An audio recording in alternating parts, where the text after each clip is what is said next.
कर्नाटक के मारूफ लीडर साबिक वज़ीर अलहाज आर रोशन बेग ने आज उर्दू मीडिया से बात करते हुए कहा कि 26 अप्रैल 2024 को होने वाले पार्लिमानी इंतखाबात में मुसलमान अपने वोटों का भरपूर इस्तेमाल करें और कांग्रेस के हक़ में अपने वोट का इस्तेमाल करें।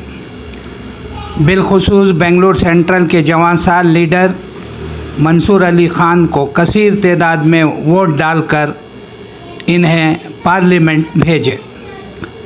जमहूरियत के इस जश्न में मुसलमान बढ़ चढ़कर हिस्सा लें और अपने वोटों का इस्तेमाल करें।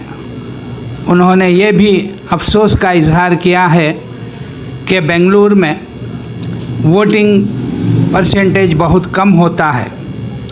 इस पर खुसूसी तवज्जो मुसलमानों को देना चाहिए और घरों से तमाम अफराद को निकाल कर पोलिंग बूथ लेकर आकर इन्हें वोट कराना चाहिए। रोशन बेग ने मज़ीद कहा कि केरला के अवाम और तमिलनाडु के अवाम अपने वोटों का इस्तेमाल बहुत अच्छा करते हैं।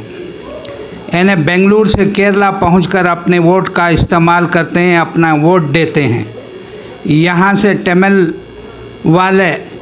तमिलनाडु पहुंचकर अपने वोटों का इस्तेमाल करते हैं और वोट के लिए पूरी खुसूसी तवज्जो देकर अपने शहरों को जाकर अपने वोटों का इस्तेमाल करते हैं। इस तरह का एहसास, इस तरह का ख़याल कर्नाटक के आवाम में भी आना चाहिए। अपने तमाम वोटों का इस्तेमाल करके इस मर्तबा बेंगलुरु सेंट्रल से मंसूर अली ख़ान को जिताकर पार्लियामेंट को भेजना चाहिए, क्योंकि कांग्रेस इस मुल्क की वाहिद सियासी पार्टी है जो सेक्युलरिज़म और जमहूरियत पर यकीन रखती है। कांग्रेस ही इस मुल्क में सेक्युलर निज़ाम को कायम किया, मुख्तलिफ़ फ़िरक़ों के दरमियान हिंदू मुस्लिम भाईचारगी को कायम किया। कांग्रेस के दौर में इस मुल्क ने जो तरक्की की है वो अपनी मिसाल आप है। जमहूरियत सेक्युलरिज़म को कायम करने के लिए कांग्रेस पार्टी को मजबूत करना वक्त की अहम तरीन ज़रूरत है। मुसलमान अपने वोटों के ताल्लुक़ से हरगिज़ गफलत ना करें, लापरवाही ना करें, क्योंकि इससे फ़िरक़ा परस्तों के हौसले बुलंद हो सकते हैं।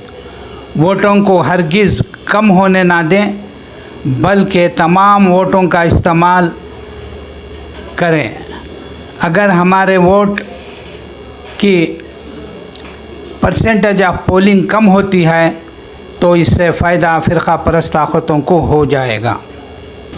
जनाब के रहमान ख़ान के फ़र्जन मंसूर अली ख़ान जो बेंगलुरु सेंट्रल के कांग्रेस पार्टी के उम्मीदवार हैं, इनको जिताने के लिए तमाम मुस्लिम कायदीन जैसे कि ज़मीर अहमद,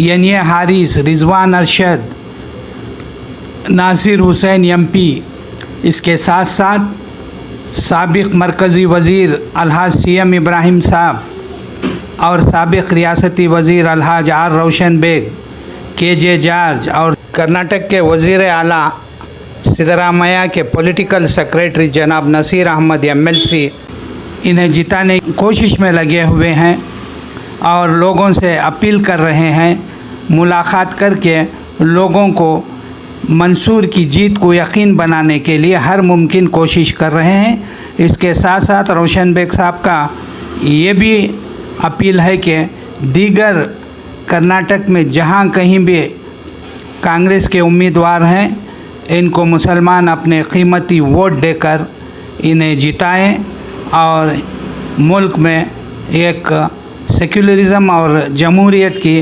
फ़िज़ा को आम करने की कोशिश करें। जो डायरेक्ट अटैक हुआ है मुसलमानों के ऊपर, यह बड़ा अफसोस की बात है कि वो बीजेपी के प्राइम मिनिस्टर नहीं है, वो इस देश के, इस मुल्क के वज़ीर आज़म हैं, इस मुल्क के प्रधानमंत्री हैं। तो उनको जैद नहीं देता कि ऐसे अल्फाज का। और यार सबने इलेक्शन कमीशन से शिकायत की है। रियासत का माहौल कैसा लग रहा है सर? आप एक सीनियर लीडर हैं, ऑब्जर्व करे हैं, किस तरह से रियासत की आवाम किधर झुकाव दिख रहा है? देखिए, सियासत में कब कैसा क्या होगा कुछ कह नहीं सकते, बट हम सब इसमें लगे हैं, इस कैंपेन में लगे हैं कि कांग्रेस को जिताया जाए। कुछ लोगों में एक गलत ये है, अफवाह है कि मैं बीजेपी चला गया, बीजेपी ज्वाइन करके। मैं किसी पार्टी में जमा नहीं, किसी पार्टी में शिरकत नहीं मिली। हाँ, आप ही के इंटरव्यू में मैंने बड़े बड़े लीडरों के ऊपर खिलाफ कहा था। ये सियासत में चलता है। मैं किसी का दुलछल्ला नहीं हूँ पॉलिटिक्स में। मैं पॉलिटिक्स में कॉलेज के ज़माने से बहैसियत एक स्टूडेंट लीडर वहाँ से पॉलिटिक्स में आया। तो बड़े नेताओं से आपस में चलता रहता, बड़े बड़े लीडरों से हमारा बात हुई है, आर्गुमेंट हुआ है, चलता है। कांग्रेस में मैं उस वक्त एनएसयू हुआ करती थी, कांग्रेस की स्टोरी थी। एबीवीपी हुआ करती थी जनसंघ की। तो गलियों में हम लड़ते आए हैं इससे, एबीवीपी से, आज से नहीं, कॉलेज के ज़माने से हम लड़ते आए। तो कॉलेज के ज़माने से ही मैं कांग्रेस में रहा। अब उस वक्त झगड़ा हो गया कांग्रेस में, दिनेश गुंडा के बारे में। गुंडा जब चीफ मिनिस्टर थे, उनसे झगड़ा हो गया, पार्टी से निकल के चले गए। हम सब जनता दल में चले गए, फिर जनता दल से एमएलए बना। फिर बात जनता दल में भी झगड़ा हुआ, जनता दल के लीडरों से भी झगड़ा हुआ। जिस तरीके से मैं चाहता था कि 207 साल हज़रत टीपू सुल्तान शहीद रहमतुल्लाह का जलसा मनाया जाए, मुझे अपने ही पार्टी वालों ने मनाया दिया नहीं, मेरी मदद ही नहीं की, बल्कि साबोटेज किया। उस बात का मुझे रंज रहा। फिर सियासी हालात भी बदले। गुलाम नबी आज़ाद मेरे पुराने दोस्त थे, तो उन्होंने कहा कि नहीं, आप कांग्रेस में आ जाओ। कांग्रेस, गुलाम नबी आज़ाद के एहसानात भी थे। बेंगलोर से हिंदुस्तान में सिर्फ 4, दिल्ली, कलकत्ता, मद्रास, मद्रास और बॉम्बे, ये सिर्फ 4 डेस्टिनेशन पॉइंट थे इंडिया। बेंगलोर के हुज्जाज इकराम यहाँ से बॉम्बे में जाके धक्के करते थे। तो गुलाम नबी आज़ाद के पास में जब पहली बार मिनिस्टर बना, भाग दौड़ करके मैंने कहा कि जब बेंगलोर से डायरेक्ट फ्लाइट शुरू हुई सभी सिंगापुर, जब बेंगलोर से डायरेक्ट फ्लाइट शुरू हुई दुबई, मैंने कहा कि जब दुबई फ्लाइट जा सकती है, सिंगापुर जा सकती है, नाम आपने इंटरनेशनल एयरपोर्ट रख दिया है, तो यहाँ से सऊदी अरब क्यों हमारे हुज्जाज इकराम धक्का खाए। तो उस वक्त Ghulam Nabi Azad civil aviation university, उन्होंने 5वां एम्बार्केशन पॉइंट बेंगलोर का किया। तो आप सबको पता है कि किस तरह हज कैंप शुरू हुई, कैसा एक मॉडल बनाया, हिंदुस्तान में एक मॉडल रह गया हज का। तो गुलाम नबी आज़ाद ने उस वक्त कहा कि मैं कांग्रेस में आ जाऊँ, कांग्रेस में आ गया, कांग्रेस में रहे, कांग्रेस से भी जीते, कांग्रेस में भी मिनिस्टर बना। कहने का मतलब ये है कि कांग्रेस में मैंने हमारी पार्टी के कुछ लीडरों, मैंने राहुल गांधी के बारे में कुछ नहीं कहा था, सोनिया गांधी के बारे में कुछ नहीं, मैंने पार्टी लीडर्स के बारे में अटैक किया था कि आपका रवैया ठीक नहीं।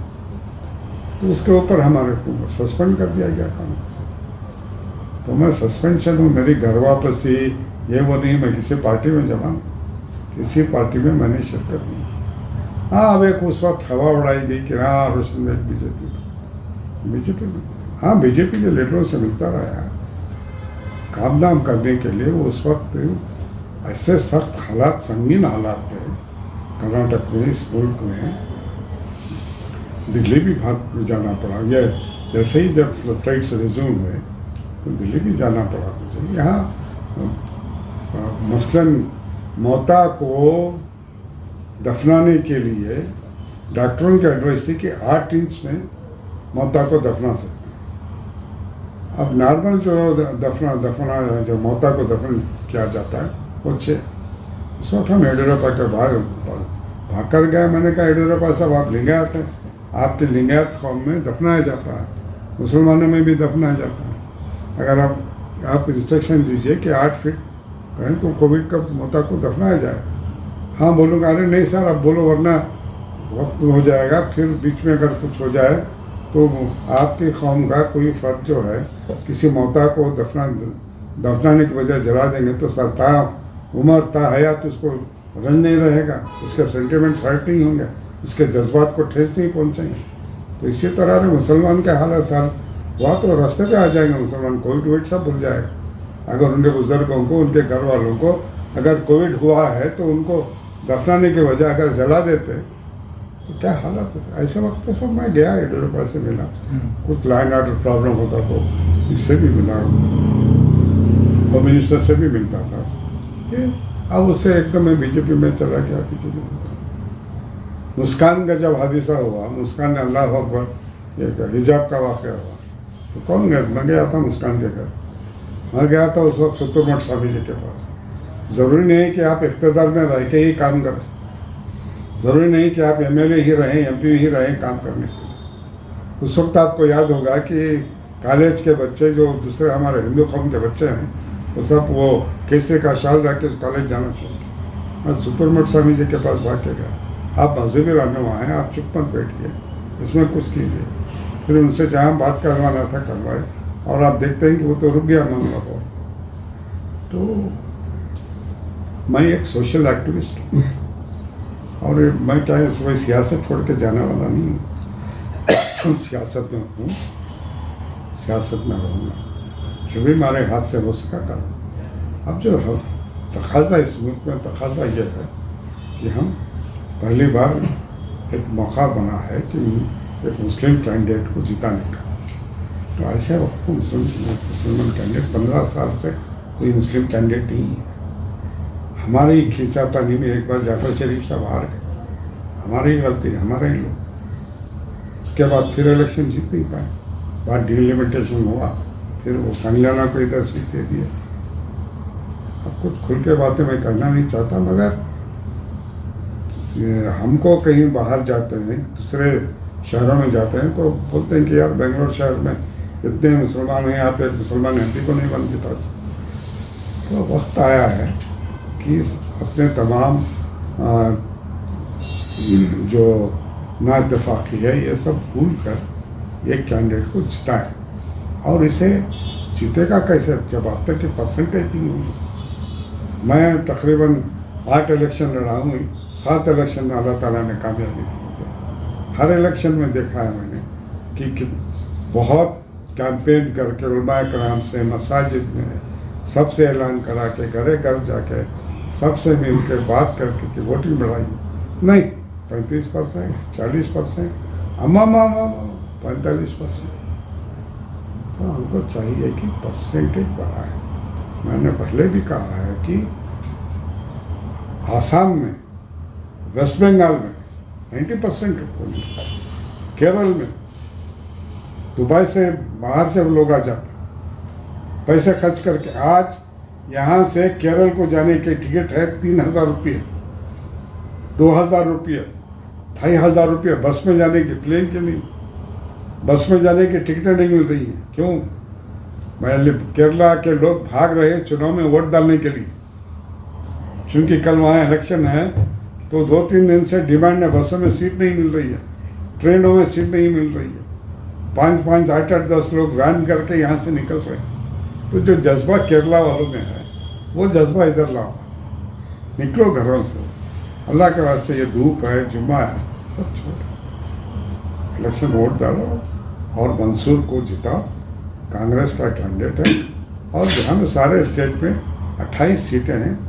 ये 26 का फेज होने के बाद 7 तारीख को फेज होगा, उसमें भी जहाँ कहीं भी हो आप वहाँ मुसलमान कांग्रेस को जिताएं, ताकि ये जो ताकतें हैं उनको अगर मुँह तोड़ जवाब देना हो तो मुसलमान घर से निकल कर वोट कर। अब गिले शिकवे सब बात कर लेंगे, गिले शिकवे तो हैं, मुझे भी गिला है, मुझे भी शिकवा है, कई चीज़ों से है, मगर अब वो ये नहीं है, वक्त का तकाजा नहीं है कि उस झगड़े में पड़े, ये नहीं किया वो नहीं किया।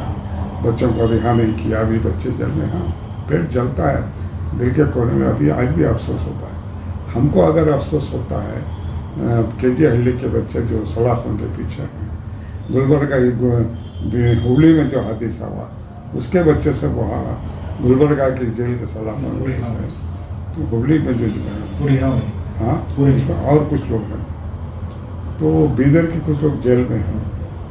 उनके सब उनके माँ बाप पे क्या गुजरती है जब, अब वो गिले शिकवे सब बात पे कर लेंगे। पहले ये पार्लियामेंट का इलेक्शन बहुत अहम है, इसमें हमको ज़रूरत है कि हम फुल इसमें जाकर जो है ज़्यादा से ज़्यादा तादाद में जाकर वोट दें। आप कांग्रेस पार्टी की तायद कर रहे हैं, क्या ये आप अपनी जानिब से कर रहे हैं या कोई कांग्रेस के बड़े लीडर्स हैं या फिर उनकी जानिब से कोई आपको हिदायत मिली? अरे हिदायत भी मिली है, DK शिव कुमार ने भी बात की है, रहमान खान साहब हमारे सीनियर लीडर हैं, उन्होंने दरख्वास्त की कि मेरा बच्चा मदद कीजिए। और उधर DK शिव कुमार का भाई है रामलिंग रेड्डी और मैं सब साथ में स्टूडेंट लीडर्स रहे, लॉ कॉलेज में साथ रहे। मैं और रामलिंग रेड्डी ने भी गुजारिश की, मैं और मेरा बच्चा वहाँ बेंगलोर साउथ में भी गए हैं, वहाँ भी लोगों से कह रहे हैं। राजू गौड़ा भी हमारा उसने भी गुजारिश की थी, वो भी ये सब उन्होंने बातचीत भी की है, गुजारिश भी की है।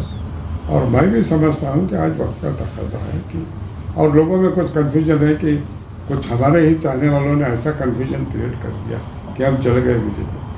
हम बीजेपी में चले गए, वो भी कन्फ्यूजन है। आप रिजाइन करे हैं, निकाले गए हैं, उसमें भी बहुत सारा कन्फ्यूजन है। हमको सस्पेंड किया गया, लेकिन MLA से रिजाइन किया। MLA से रिजाइन किया, वो मैंने गलती की। मैं भी इंसान हूँ, मैंने थोड़ी सी जल्दबाजी की उस वक्त, मुझे भी बड़ा गुस्सा था और कुछ बातें खुल के जिस तरीके से मुझे तंग किया, जिस तरीके से उस वक्त पार्लियामेंट इलेक्शन के वक्त मुझे और CM इब्राहिम साहब को टोटली ज़ीरो कर दिया था, इग्नोर कर दिया, तो हमको उस बात का अफसोस था।